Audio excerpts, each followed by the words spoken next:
Bonjour! Aujourd'hui, je vais vous dire qu'est-ce qu'on met dans un plan d'intervention, qu'est-ce qu'on y dépose. Trois choses. D'abord, je vais vous parler de son contenu. Ensuite, on va regarder des exemples d'objectifs qu'on peut mettre dans un plan d'intervention et finalement un petit acronyme pour vous aider à bien faire votre plan d'intervention avec l'équipe école.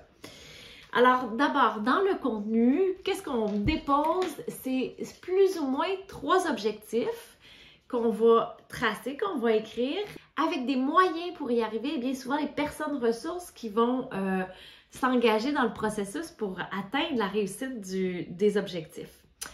Après, ben, des exemples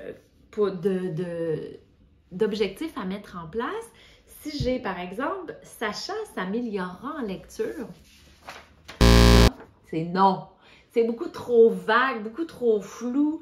On ne saura jamais s'il a atteint son objectif. C'est pas mesurable. C'est sûr qu'il va s'améliorer en lecture. Ce qu'on pourrait plutôt déposer comme objectif, ça serait par exemple d'écrire « Sacha lira 40 mots minutes à la fin de l'année ». Ça pourrait être « Sacha connaîtra tous les sons simples ou « wa », « un »,« on » ou « Sacha saura tous les sons complexes », etc. Mais il faut être très, très précis. Si on avait cet objectif-là, par exemple, est-ce que c'est bon? Flora développera des stratégies en résolution de problèmes. C'est non! C'est non parce que ça non plus, c'est pas tout à fait mesurable. Développer des stratégies, comment on va savoir si elle les a développées?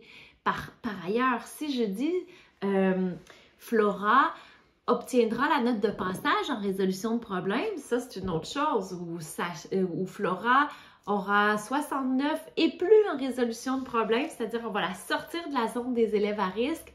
Ça, c'est un objectif qui est bien mesurable. Puis après ça, on mettra sous l'objectif des moyens pour y arriver. Elle soulignera, elle aura des stratégies, elle utilisera du matériel de manipulation. Un dernier objectif que je vois souvent, puis qui est plus ou moins bien mené, c'est « Ali sera autonome ». Qu'est-ce que l'autonomie d'Ali? Alors, on est mieux de dire, par exemple, Ali aura son matériel le matin et déposera sa chaise sur le plancher. Vraiment des trucs très, très clairs. C'est quoi qu'on veut qu'elle développe dans l'autonomie? Parce que l'autonomie, là, c'est très, très large. C'est quoi? Qu'est-ce qu'on attend d'elle? Alors là, on est rendu à l'acronyme SMART. Je vous ai déjà donné un mot. C'est spécifique, un objectif vraiment là, plus petit que large. M pour mesurable. Il ne faut pas que je fasse d'erreur. Mesurable, hein, quand il aura 69%, où il saura lire les ou, les wa, les in. Atteignable, hein, quelque chose qui atteignable, il faut pas que je peux juste faire une chose à la fois. Atteignable, c'est quelque chose qui est réalisable pour notre enfant. Je peux pas dire Annie saura lire 60 mots minutes si elle en lit 6 à l'heure actuelle. Alors, on veut vraiment un objectif, poser un objectif qui soit motivant et atteignable. Et ici, pour temporellement, il y a donc ce mot-là défini. Hein, quand est-ce qu'on va l'atteindre, notre objectif?